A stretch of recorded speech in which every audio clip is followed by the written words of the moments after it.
आप सबको गोपिका सखी का प्यार भरा राधे राधे। मीरा चरित्र को आगे बढ़ाते हैं।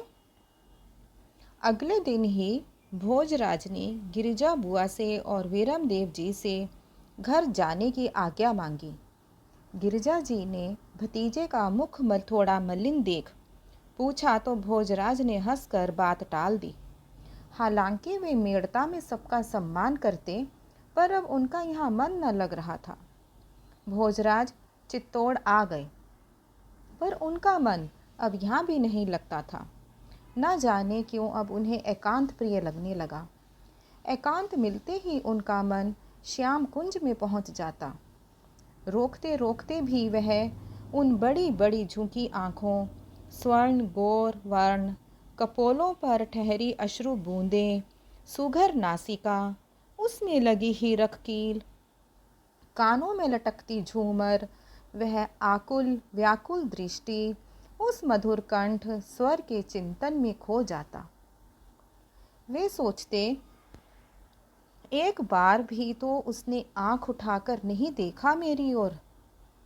पर क्यों देखे? क्या पड़ी है उसे? उसका मन तो अपने आराध्य गिरधर में लगा है।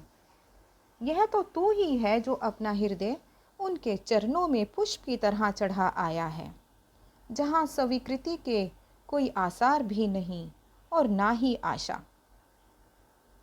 मेड़ता से गए पुरोहित जी के साथ चित्तौड़ के राजपुरोहित और उनकी पत्नी मीरा को देखने आए। राजमहल में उनका आतिथ्य सत्कार हो रहा है, पर मीरा को तो जैसे वह सब दिख कर भी दिखाई नहीं दे रहा। उसे ना तो कोई रुचि है, ना ही कोई आकर्षण।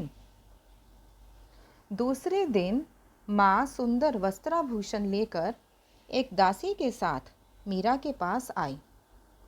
आग्रह से स्थिति समझाते हुए मीरा को सब पहनने को कहा। मीरा ने बेमन से कहा, आज जी ठीक नहीं है माँ, रहने दीजिए, किसी और दिन पहन लूंगी। माँ खिन्न होकर उठकर चली गई तो मीरा ने उदास मन से तानपुरा उठाया और गाने लगी। राम नाम मेरे मन बसियो, रसियो राम रिझाऊं ए माए। राम नाम मेरे मन बसियो, रसियो राम रिझाऊं ए माए। मीरा के प्रभु गिरधर नागर, मीरा के प्रभु गिरधर नागर, रज चरणन की पाऊँ ए माए। भजन विश्राम कर वह उठी ही थी कि माँ और काकिसा के साथ चित्तौड़ के राजपुरोहित जी की पत्नी ने श्याम कुंज में प्रवेश किया। मीरा उनको यथा योग्य प्रणाम कर बड़े संकोच के साथ एक और हटकर ठाकुर जी को निहारती हुई खड़ी हो गई। पुरोहितानी जी ने तो ऐसे रूप की कल्पना भी न की थी। वह लज्जा से सकुचाई मीरा के सौंदर्य से विमोहित सी हो गई और उनसे प्रणाम का उत्तर आशीर्वाद भी स्पष्ट रूप से देते न बना। वे कुछ देर मीरा को एकटक निहारते ही बैठी रही। दासियों ने आगे बढ़िया चरणामृत प्रसाद दिया। कुछ समय और यूं ही मंत्रमुग्ध बैठी फिर काकिसा के साथ चली गई। माँ ने सबके जाने के बाद फिर मीरा से कहा, तेरा क्या होगा? यह आशंका ही मुझे मारे डालती है। अरे, विनोद में कहे हुए भगवान से विवाह करने की बात से क्या जगत का व्यवहार चलेगा? साधु संग ने तो मेरी बेटी को बैरागन ही बना दिया है। मैं अब किस से जाकर बेटी के सुख की भिक्षा मांगूं? माँ, आप क्यों दुखी होती हैं? सब अपने भाग्य का लिखा ही पाते हैं। यदि मेरे भाग्य में दुख लिखा है तो क्या आप रो रो कर उसे सुख में पलट सकती हैं? तब जो हो रहा है उसी में संतोष मानिए। मुझे एक बात समझ में नहीं आती माँ, जो जन्मा है वह मरेगा ही। यह बात तो आप अच्छी तरह जानती हैं। फिर जब आपकी पुत्री को अविनाशी पति मिला है तो आप क्यों दुख मना रही हैं? आपकी बेटी जैसी भाग्यशालिनी और कौन है जिसका सुहाग अमर है? वीर कुंवरी जी एक बार फिर मीरा के तर्क के आगे चुप हो चली गई। मीरा श्याम कुंज में अकेली रह गई। आजकल दासियों को भी कामों की शिक्षा दी जा रही है, क्योंकि उन्हें भी मीरा के साथ चित्तौड़ जाना है। मीरा ने एकांत पा फिर आर्त मन से प्रार्थना आरंभ की। तुम सुनो दयाल म्हारी अर्जी, तुम सुनो दयाल म्हारी अर्जी। भव सागर में बही जात हूँ, काढ़ो तो थारी मर्जी। या संसार सगो नहीं कोई, साचा सगा रघुबर जी। मात पिता और कुटुंब कबीलो, सब मतलब के गर्जी। तुम सुनो दयाल म्हारी अर्जी। मीरा की प्रभु अर्जी सुन लो, मीरा की प्रभु अर्जी सुन लो। चरण लगावो थारी मर्जी। मीरा श्याम कुंज में एकांत में गिरधर के समक्ष बैठी हैं। आजकल दो ही भाव उस पर प्रबल होते हैं। या तो ठाकुर जी की करुणा का स्मरण कर उनसे वह कृपा की याचना करती हैं, और या फिर अपने ही भाव राज्य में खो अपने श्याम सुंदर से बैठे बातें करती रहती हैं। इस समय दूसरा भाव अधिक प्रबल है। मीरा गोपाल से बैठे निहोरा कर रही हैं। थाने काई काई समझाऊं,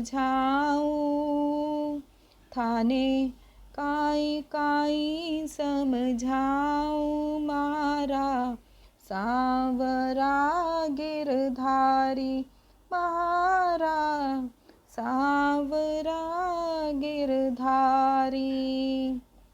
पूरब जन्म की प्रीत हमारी, पूरब जन्म की प्रीत महारी।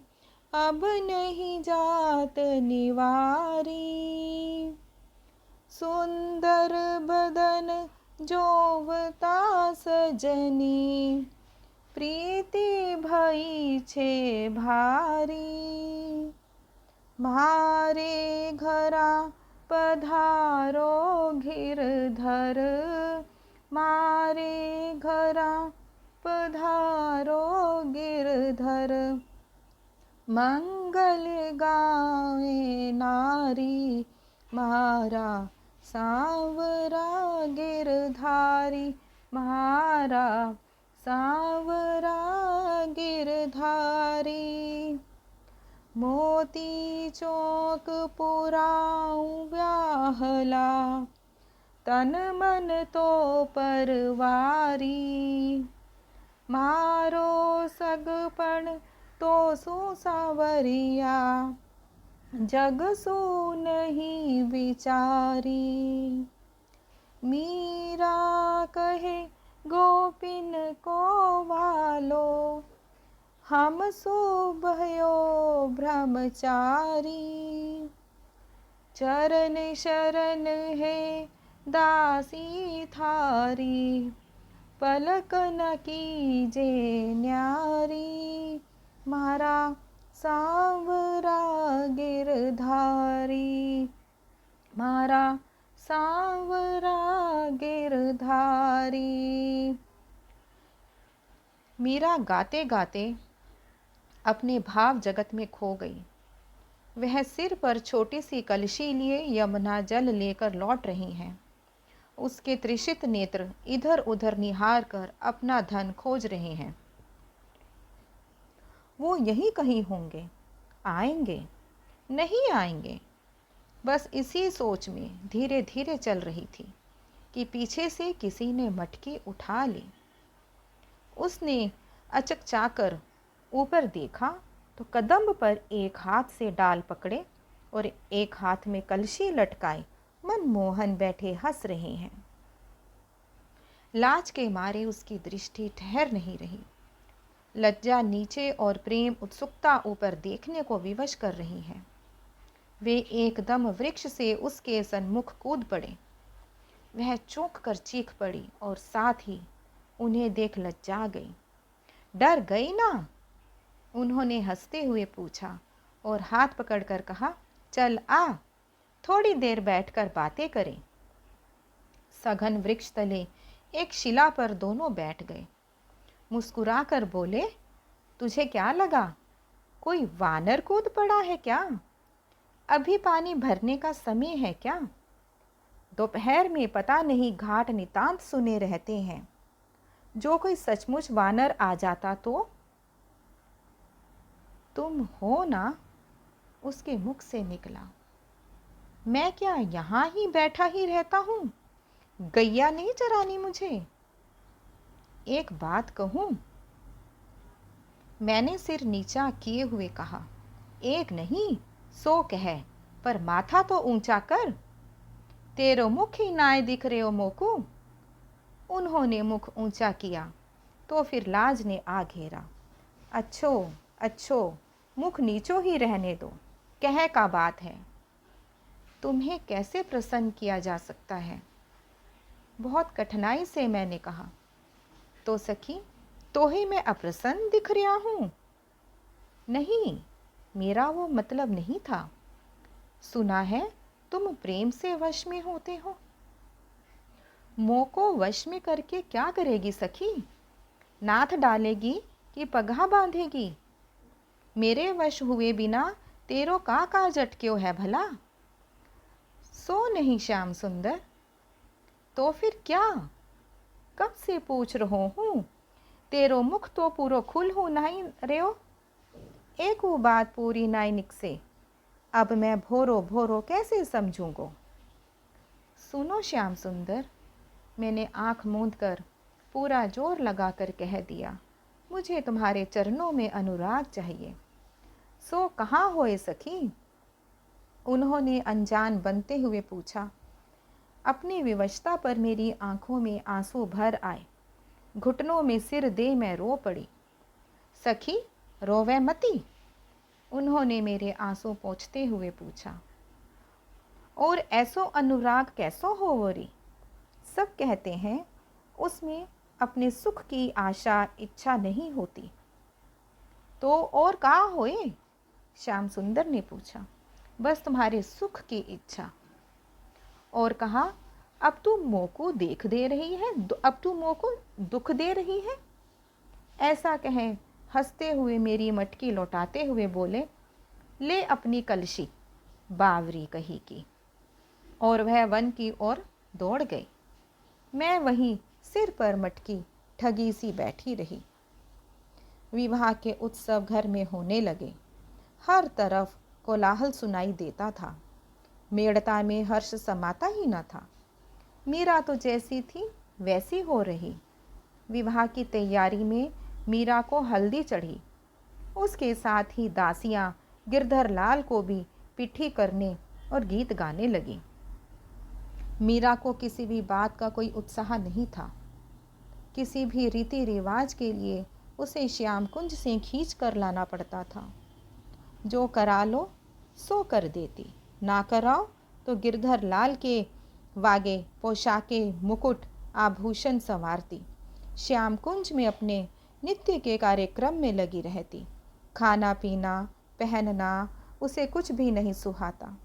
श्याम कुंज अथवा अपने कक्ष का द्वार बंद करके वह पड़ी पड़ी रोती रहती।